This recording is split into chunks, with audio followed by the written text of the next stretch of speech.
नमस्कार दर्शकों। महाभारत युद्ध के 7वें दिन के पहले भाग में हमने देखा कि कैसे धृष्टद्युम्न ने दुर्योधन पर तीव्र आक्रमण किया और सात्यकी ने अलंबुसा के मायावी युद्ध कौशल का सामना किया और घटोत्कच ने भगदत्त से युद्ध किया। अब महाभारत युद्ध के 7वें दिन के दूसरे भाग में हम देखेंगे और भी रोमांचक घटनाएं और वीर योद्धाओं की महिमा। तो हमारे साथ बने रहें और अगले भाग का आनंद लें। महाभारत युद्ध के 7वें दिन अवंती के राजकुमार अनुविंद और विंद जो कौरवों की तरफ से युद्ध कर रहे थे, उनका सामना इरावण से हुआ, जो नागराज कुंती भोज के पौत्र और अर्जुन तथा नागराज कुमारी उलूपी के पुत्र थे।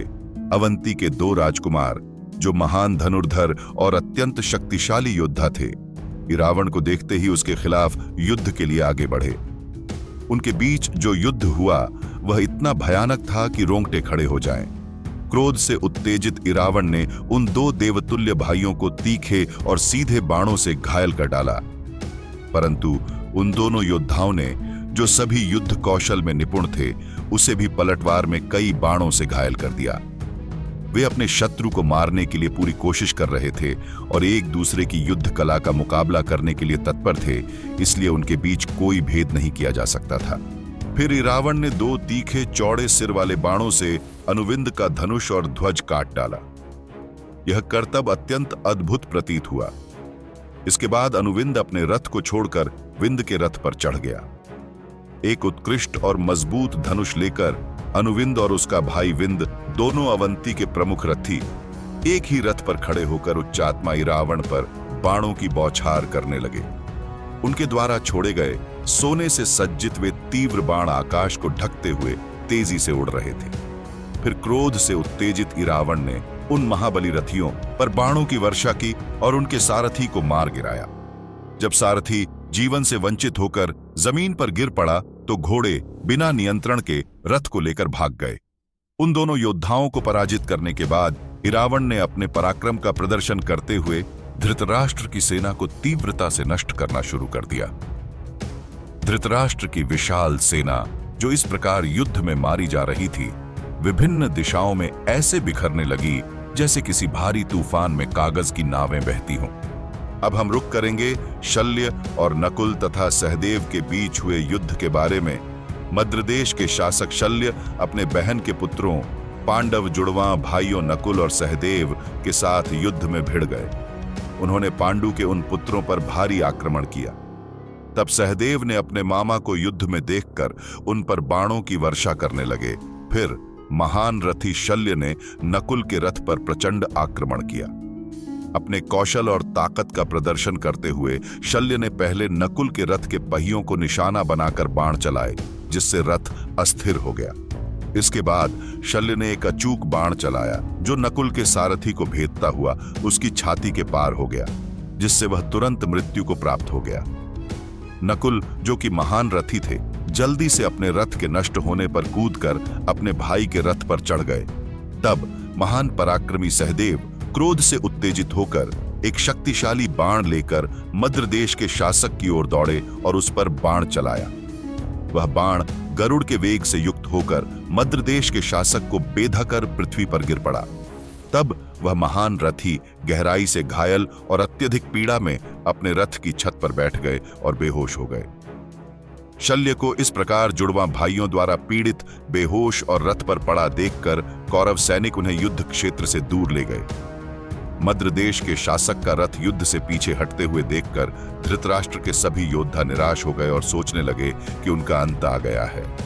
तब मद्री के उन 2 पुत्रों ने अपने मामा को युद्ध में पराजित कर प्रसन्नता से अपने शंख बजाए और सिंह के समान गर्जना करते हुए कौरवों पर आक्रमण जारी रखा। जब सूर्य मध्य आकाश में पहुंचा, राजा युधिष्ठिर ने केकय राज्य के राजा श्रुतायुष को देखा और अपने घोड़ों को आगे बढ़ाया। युधिष्ठिर ने श्रुतायुष पर 9 सीधे और तीखे बाणों से प्रहार किया। महान धनुर्धर श्रुतायुष ने उन बाणों को रोकते हुए युधिष्ठिर पर 7 बाण चलाए। ये बाण युधिष्ठिर के कवच को भेदते हुए उनके रक्त को पीने लगे, मानो उनकी आत्मा की ऊर्जा को चूस रहे हों। गहरे घावों से पीड़ित होने के बावजूद युधिष्ठिर ने श्रुतायुष के हृदय में एक तीखा बाण मारकर प्रहार किया। फिर युधिष्ठिर ने एक चौड़े सिर वाले बाण से श्रुतायुष के रथ की ध्वजा को गिरा दिया। अपनी ध्वजा को गिरते देख श्रुतायुष ने युधिष्ठिर पर दोबारा प्रहार किया। क्रोध से भरे युधिष्ठिर ने धैर्य रखते हुए श्रुतायुष के धनुष को पकड़कर काट दिया। फिर सभी सैनिकों की दृष्टि में युधिष्ठिर ने श्रुतायुष के धनुष के कट जाने के बाद उसे एक लंबे बाण से छाती के बीच में घायल कर दिया। राजा की वीरता को देखकर श्रुतायुष युद्ध भूमि से भाग खड़ा हुआ। श्रुतायुष के पराजित होते ही दुर्योधन की सेना निराश हो गई। यह उपलब्धि प्राप्त करने के बाद धर्मराज युधिष्ठिर ने कौरव सेना का संहार करना शुरू कर दिया, जैसे स्वयं मृत्यु अपने खुले मुख से जीवों का संहार करती है। अब युद्ध के मैदान में द्वंद्व होता है। सातवत वंश के चेकीतन और कृपाचार्य के बीच में सातवत वंश के चेकीतन ने तेजी से अपने रथ से कूदकर गदा उठा ली। गदा के सर्वश्रेष्ठ धारक चेकीतन ने कृपाचार्य पर भीषण वार किया। इसके बाद जमीन पर खड़े कृपाचार्य ने चेकीतन पर 16 बाण चलाए। वे बाण सातवत वंश के उस वीर को भेदते हुए धरती में समा गए। क्रोध से भरे चेकीतन ने अपनी गदा फेंकी और अपनी म्यान से तलवार निकाल ली और तेज गति से कृपाचार्य की ओर बढ़े। उसी समय कृपाचार्य ने भी अपना धनुष फेंक दिया और एक चमकदार तलवार लेकर तेज गति से चेकीतन की ओर बढ़े। दोनों महान योद्धा जो ताकत और उत्कृष्ट तलवारों से लैस थे, ने एक दूसरे पर अपने तेज धार वाले हथियारों से प्रहार करना शुरू कर दिया। तब वे दोनों महान योद्धा एक दूसरे की तलवारों के प्रहार से पृथ्वी पर गिर पड़े। अपने प्रयासों से थके हुए दोनों के अंग सुन्न हो गए और वे बेहोश हो गए। फिर मित्रता से प्रेरित होकर करकर्षा तेजी से उस स्थान पर पहुंचे। उस अजेय योद्धा ने चेकीतन को उस स्थिति में देखकर उन्हें सभी सैनिकों के सामने अपने रथ पर उठा लिया और उन्हें युद्ध भूमि से ले गए। इसी प्रकार मामा शकुनी ने भी तेजी से कृपाचार्य को अपने रथ पर चढ़ा लिया। इस प्रकार महाभारत के इस युद्ध के मैदान में वीरता और साहस की एक और कहानी लिखी गई। पांडव योद्धा शिखंडी के नेतृत्व में उन योद्धाओं को देखकर जो अर्जुन पर आक्रमण करने आ रहे थे, अपने तीखे हथियारों के साथ अर्जुन के रथ की रक्षा के लिए बढ़े। पार्थ ने भी उन बहादुर पुरुषों को अपने तरफ आते हुए देखकर गांडीव से बाणों की वर्षा करते हुए युद्ध किया। तब वह प्रसिद्ध धनुर्धर जो भीष्म के पास पहुंचना चाहता था, ने दुर्योधन और सिंधु के शासक सहित अन्य राजाओं को अपनी तरफ आते देखा। अर्जुन ने उन योद्धाओं से थोड़े समय के लिए युद्ध करते हुए और भीष्म की रक्षा करने वाले योद्धाओं को रोकते हुए, दुर्योधन और जयद्रथ आदि को नजरअंदाज करते हुए महान बल और मानसिक शक्ति के साथ गंगापुत्र की ओर बढ़े। युधिष्ठिर भी, जो भीषण पराक्रम और अनंत प्रसिद्धि के धनी थे, युद्ध में मद्रदेश के शासक को नजरअंदाज करते हुए भीम, नकुल और सहदेव के साथ क्रोध से भरे हुए भीष्म के पास युद्ध के लिए बढ़े। युद्ध कौशल में पारंगत भीष्म पांडवों द्वारा मिलकर किए गए हमले से भी विचलित नहीं हुए। महान बल और ऊर्जा से युक्त राजा जयद्रथ ने युद्ध में आगे बढ़ते हुए अपनी उत्कृष्ट धनुष से सभी पांडव रथियों के धनुषों को काट दिया। दुर्योधन ने भी क्रोध में भरकर युधिष्ठिर, भीमसेन, नकुल, सहदेव और अर्जुन पर आग के समान तीखे बाणों से प्रहार किया। राजा युधिष्ठिर ने शिखंडी को देखा, जो भीष्म द्वारा हथियार काटे जाने के बाद भाग रहा था। उन्होंने क्रोध से भरकर शिखंडी को संबोधित करते हुए कहा, तुमने उस समय अपने पिता की उपस्थिति में मुझसे कहा था, मैं अपने बाणों से भीष्म को मारूंगा। यह तुम्हारी प्रतिज्ञा थी। उस प्रतिज्ञा को तुम पूरी नहीं कर रहे हो क्योंकि तुम युद्ध में देवव्रत को नहीं मार रहे हो। हे वीर, अपनी प्रतिज्ञा को अधूरा न रहने दो। अपनी प्रतिष्ठा, कुल और मान की रक्षा करो। देखो, भीष्म मेरे सैनिकों को अपने अनेकों तीखे बाणों से जला रहे हैं और सब कुछ एक क्षण में नष्ट कर रहे हैं। अपने धनुष के टूटने पर युद्ध छोड़कर और शांतनु के पुत्र द्वारा पराजित होकर तुम कहां जा रहे हो? अपने कुटुंबियों और भाइयों को छोड़कर। यह तुम्हारे लिए उचित नहीं है। भीष्म को अनंत पराक्रम के साथ देखते हुए और हमारी सेना को भागते हुए देखकर तुम निश्चित रूप से, हे द्रुपद पुत्र, भयभीत हो गए हो, क्योंकि तुम्हारे चेहरे का रंग फीका पड़ गया है। राजा युधिष्ठिर की ये कठोर लेकिन तर्कपूर्ण बातें सुनकर शिखंडी ने तुरंत भीष्म को मारने की ठान ली। जब शिखंडी तेज गति से भीष्म पर हमला करने जा रहे थे, तब शल्य ने उन्हें भयानक हथियारों से रोक दिया। द्रुपद पुत्र, उन हथियारों को देखकर जरा भी विचलित नहीं हुए। उन्होंने अपने बाणों से उन हथियारों को रोकते हुए वहां खड़े रहे। फिर उन्होंने एक और हथियार उठाया, जो वरुण का प्रचंड हथियार था, उन अग्नि हथियारों को रोकने के लिए। तब आकाश में स्थित देवता और पृथ्वी के राजा सभी ने शल्य के हथियारों को शिखंडी के वरुण हथियार से पराजित होते देखा। उस भयानक और भीषण युद्ध के दौरान शांतनु पुत्र भीष्म ने तीव्रता से युधिष्ठिर पर आक्रमण किया। तब श्रींजय अपने रथ, हाथी और घोड़ों के साथ कांपने लगे। उन्हें लगा कि युधिष्ठिर पहले ही मृत्यु के मुख में है। हालांकि कुरुवंश के युधिष्ठिर नकुल और सहदेव के साथ उस महान धनुर्धर भीष्म की ओर बढ़े। पांडुपुत्र युधिष्ठिर ने उस युद्ध में हजारों बाण चलाए। युधिष्ठिर द्वारा चलाए गए अनगिनत बाणों को भीष्म ने सैकड़ों और हजारों के समूह में रोक लिया।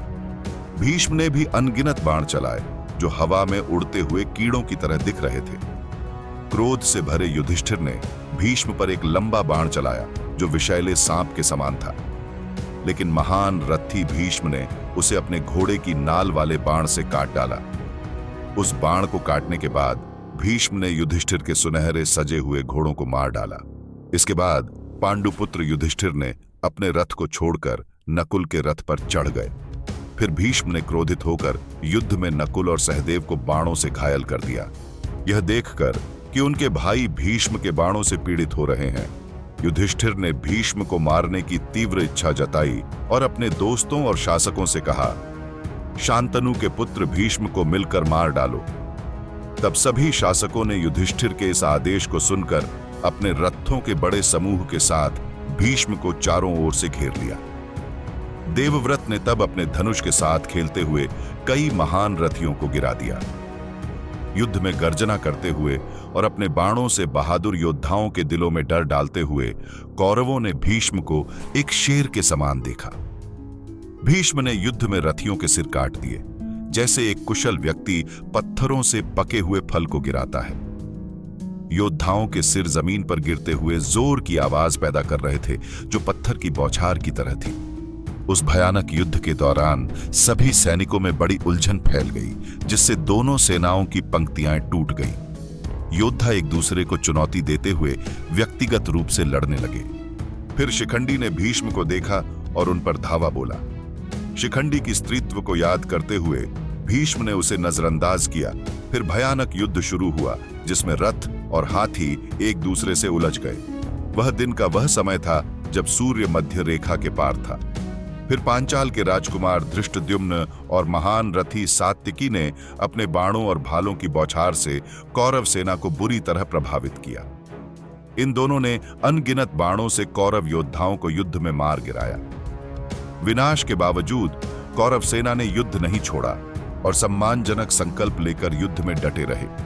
जब कौरव योद्धा धृष्टद्युम्न के बाणों से मारे जा रहे थे, तब उनमें जोर जोर से दुख की आवाजें उठी। इन आवाजों को सुनकर आपके सेना के दो महान रथी अवंती के विंद और अनुविंद तेजी से धृष्टद्युम्न के खिलाफ बढ़े। उन्होंने तेजी से धृष्टद्युम्न के घोड़ों को मार डाला और उसे बाणों की बौछार से ढक दिया। फिर राजा युधिष्ठिर ने बड़ी सेना के साथ गुस्से में भरकर अवंती के उन दो राजकुमारों पर आक्रमण किया। इसी प्रकार कौरव भाइयों ने विंद और अनुविंद का समर्थन करते हुए पांडवों पर आक्रमण किया। अर्जुन भी युद्ध में गुस्से से भरे हुए कई क्षत्रिय योद्धाओं के साथ लड़े। द्रोणाचार्य, जो हमेशा धृतराष्ट्र के पुत्र को खुश रखने के लिए कार्य करते थे, क्रोध में भरकर पांचालों को आग की तरह नष्ट करने लगे। प्रिय दर्शकों, महाभारत युद्ध के 7वें दिन का समापन हो चुका है। आज के युद्ध में पांडवों ने बढ़त हासिल की, जबकि कौरवों को पराजय का सामना करना पड़ा। सूर्यास्त के बाद युद्ध का मैदान अत्यंत भयावह दिख रहा था। चारों ओर रक्त की नदियां बह रही थीं और गीदड़ भयानक आवाजें निकाल रहे थे।